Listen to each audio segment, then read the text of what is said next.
जग जाए तो बढ़िया है, ना जगे तो और बढ़िया है। जल्दी इस्लामिक राष्ट्र बन जाए। हम तो भैया आर पार के मूड से निकले, या तो गजवाए हिंद हो या भगवाए हिंद हो जाए। आपने सुना धीरेन्द्र शास्त्री उर्फ बाबा बागेश्वर को, जिनकी इच्छा है कि गजवा हिंद हो तो जल्दी हो जाए, भगवा हिंद हो तो वो भी जल्दी हो जाए। आखिर उन्हें किस बात की जल्दी है कि उनकी बातों से लगता है कि मुसलमानों को गजवाए हिंद करना है तो वो जल्दी ही कर दें, और अगर हिंदुओं को भगवाए हिंद करना है तो वो भी जल्दी ही कर दें। इस बारे में तो बात करेंगे ही, साथ में आपको मैं ये बताऊंगा कि गजवाए हिंद दरअसल किस चिड़िया का नाम है, ये होता क्या है, और साथ ही बाबा बागेश्वर ने भगवाए हिंद नाम की जो नई टर्म निकाली है उससे उनका क्या तात्पर्य है।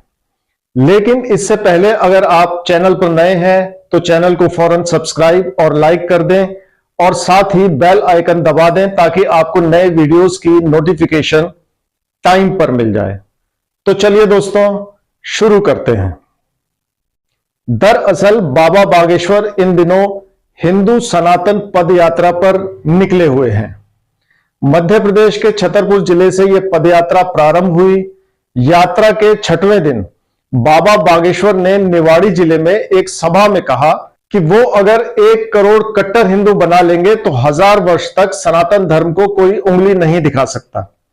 जाहिर सी बात है, बाबा बागेश्वर समझते हैं कि सनातन धर्म को मुसलमान उंगली दिखा रहे हैं। बाबा बागेश्वर ने इसके पक्ष में लव जिहाद का हवाला भी दिया। उन्होंने कहा कि चाहे अधिकारी हों, नेता हों, अभिनेता हों, खास हों या आम हों, लव जिहाद और लैंड जिहाद से अपनी पीढ़ी को नहीं बचा पाएंगे। लव जिहाद के साथ वो लैंड जिहाद भी ले आए। लैंड जिहाद का मोटे तौर पर मतलब है सरकारी या प्राइवेट जमीनों पर मजार या मस्जिद बनवाकर जमीन पर अवैध कब्जा करना।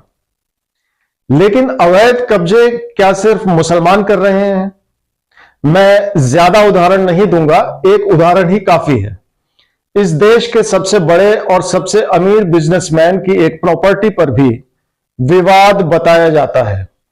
आप गूगल करके ज्यादा जानकारी ले सकते हैं, और अगर आपको जानकारी है तो आप कमेंट करके बता भी सकते हैं।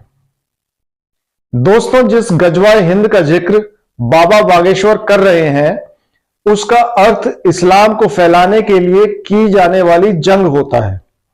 इस युद्ध में शामिल इस्लामी लड़ाकों को गाजी कहा जाता है। मोटे तौर पर गजवाए हिंद के मायने भारत में जंग के जरिए इस्लाम की स्थापना करने से है। गजवाए हिंद का मतलब भारतीय उपमहाद्वीप में रहने वाले काफिरों को जीतकर उन्हें मुस्लिम बनाना। आसान भाषा में समझें तो गजवाए हिंद का अर्थ हुआ भारत को जीतकर उसका इस्लामीकरण करना। इस्लाम में दुनिया को 2 हिस्सों में बांटकर देखा जाता है।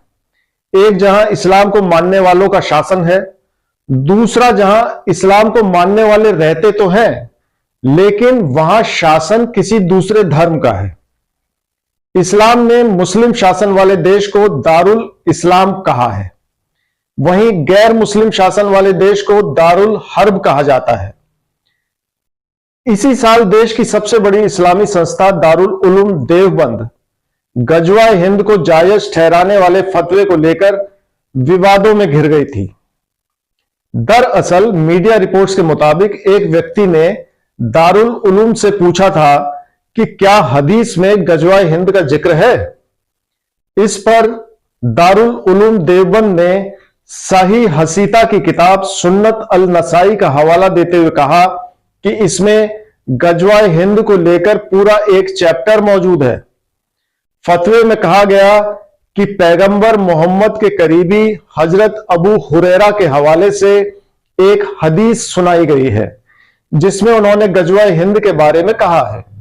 हुरैरा ने कहा कि मैं इसमें लड़ूंगा और अपनी धन संपदा को कुर्बान कर दूंगा, मर गया तो महाबलिदानी बनूंगा और जिंदा रहा तो गाजी कहलाऊंगा।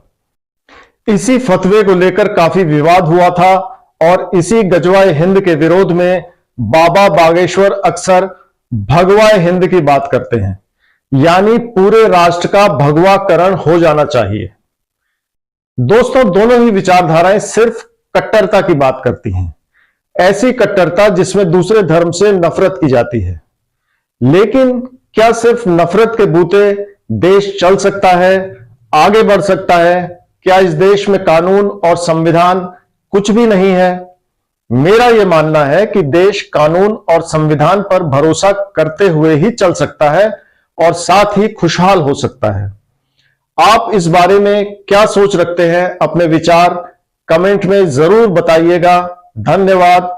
जय भारत, जय हिंद।